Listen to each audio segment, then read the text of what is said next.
अस्सलाम वालेकुम। अवां ॾिसो पिया वॉइस पाकिस्तान। आऊं आहियां सुभान खोसो। जानू इंदड़ कीअं धाड़ियल बणियो, जानू इंदड़ खे माही चौक वारो इलाइक़ो छो छॾिणो पियो ऐं कश्मीर जो कचो हुन कीअं वसायो, इन सॼे मामले ते अॼु जे हिन प्रोग्राम में तफ़सीली ॻाल्हि ॿोल कबी। जानू इंदड़ जो तालुक़ु पंजाब जे माही चौक वारे इलाइक़े सां आहे। जन दोस्तनि खे ॾिठल हूंदो त बिल्कुलु सरहदी इलाइक़ो आहे। मुरीशा सिंध जे एरिया में आहे, उन खां थोरो अॻियां माही चौक वारो इलाइक़ो आहे। जॾहिं तव्हां कश्मीर खां सादकाबाद तरफ़ वेंदो त सॼे हथ वारे पासे खां जानू जो तमामु हिकिड़ो वॾो ॻोठु हो, जिते पका हुननि जा घर ठहियल हुया। जिन खे जानू बेदर्दी सां पंहिंजे ख़ानदान जे बिरादरी जे माण्हुनि 8-9 ॼणनि खे क़तलु कयो। उन जे जेको तालुक़ु जेको छोकिरो आहे ज़हीर इंदड़, उन जे वॾनि सां हिननि जो मामिलो थियो कारोकारी जे मामले ते, जंहिंखां पोइ जानूवाड़ा हीउ पंहिंजो जेको ॻोठु आहे इहो छॾे करे हिननि वञी कचो वसायो। कचो जॾहिं हिननि वसायो त हिते ज़ाहिरी ॻाल्हि आहे, कचे में उन जी सोबत में अची विया। थोरे अरसे खां पोइ जानू इंदड़ वारनि जो पंहिंजे जेको बिरादरी आहे ज़हीर वारनि सां जेको कारे जो मामिलो हो उहो हल थी वियो ऐं जानू वारा वापसि वरी माही चौक वारे इलाइक़े में अची हुननि पंहिंजा जेके घर हुया उहे आबाद कया। पर उन वक़्त ताईं जानू इंदड़ वारनि खे जेको चोरी ऐं धाड़े जी जेका आदत आहे उहा लॻी चुकी हुई, छाकाणि त कचे में हुन जा जेके तालुक़ु अहिड़नि माण्हुनि सां ठही विया। पोइ हिननि माही चौक सादकाबाद वारो जेको रोड आहे उन ते ॾोह करणु शुरू कया। ॾोह इन हद ताईं वधी विया जो मग़रिब खां पोइ माण्हुनि जो निकिरणु महाल थी वियो ऐं मजबूरन पंजाब पुलिस तमामु वॾो हिकिड़ो ऑपरेशन कयो, जंहिंमें हेलीकॉप्टर जो इस्तेमालु बि कयो वियो। जानू इंदड़ वारनि जा जेके तमामु जेके घर हुया उहे ड्राहे मसमार करे छॾिया। जंहिंखां पोइ जानू वारा सॼो जेके ॿाहिरि सभु हितां छॾे करे कश्मीर तरफ़ हलिया विया ऐं कश्मीर में लिकी करे हिकिड़ी माड़ी हुई कश्मीर अंदरि शहर में वठी करे किराए ते, उते महिनत मज़दूरी करणु हिननि शुरू कयो। साॻियो ई SHO बिल्ला जेको मशहूरु हुयो सादकाबाद जेको तालुके जो SHO हुयो, तमामु नाले वारो SHO हुयो, उन 2016 में हिकिड़ो ऑपरेशन कयो। तक़रीबन सुबुह जो असुर खां निमाज़ खां पहिरियां तक़रीबन 2:30 बजे विच कश्मीर शहर जे मुस्लिम बाज़ार में, जितां UBL बैंक आहे, नेशनल बैंक आहे, इन जे बिल्कुलु भर में हिकिड़ी मथे माड़ी हुई, उते हुननि ऑपरेशन कयो, जंहिंमें जानू इंदड़ हादसाती तौर ते बची वियो। कुझु धुरियुनि जो चवणु आहे जानू इंदड़ वॉशरूम में हो, तंहिं सबबु बची वियो आहे। कुझु धुरियुनि जो चवणु आहे त भर में मस्जिद हुई, उते निमाज़ पढ़णु वियो। कुझु धुरियुनि जो इहो चवणु आहे। बहरहाल जानू इंदड़ उन में बची वियो।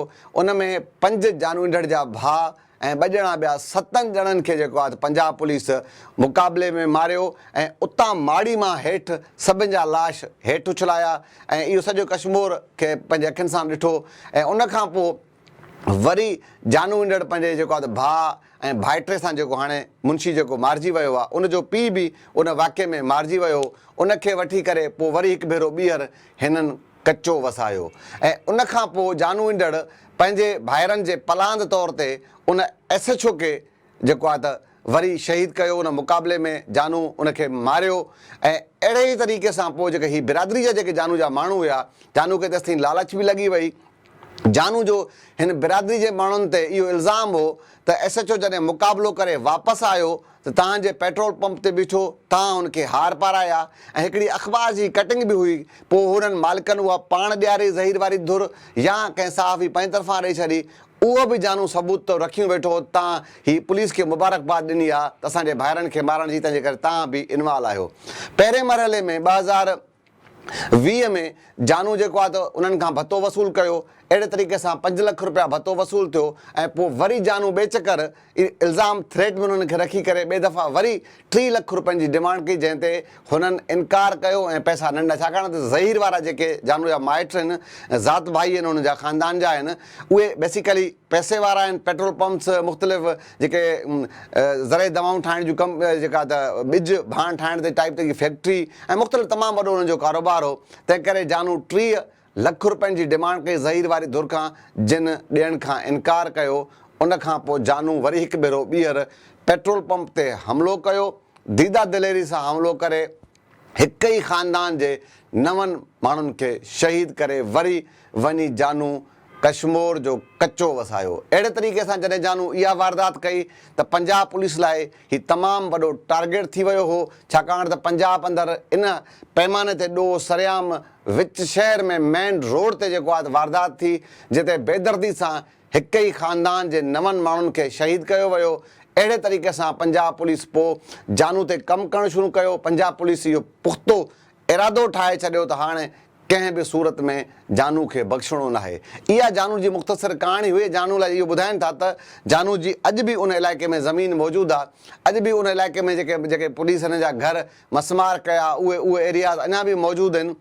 पर उनखां पोइ हाणे जानू इहो कच्चो वसायो हुयो ऐं कच्चे वसाइण खां पोइ जी मां चयो त तमामु वॾी ही वारदात हुई। तंहिंखां पोइ पंजाब पुलिस इहो पुख़्तो इरादो करे छॾियो त हाणे जानू इंढड़ गैंग जो ख़ात्मो करिणो आहे।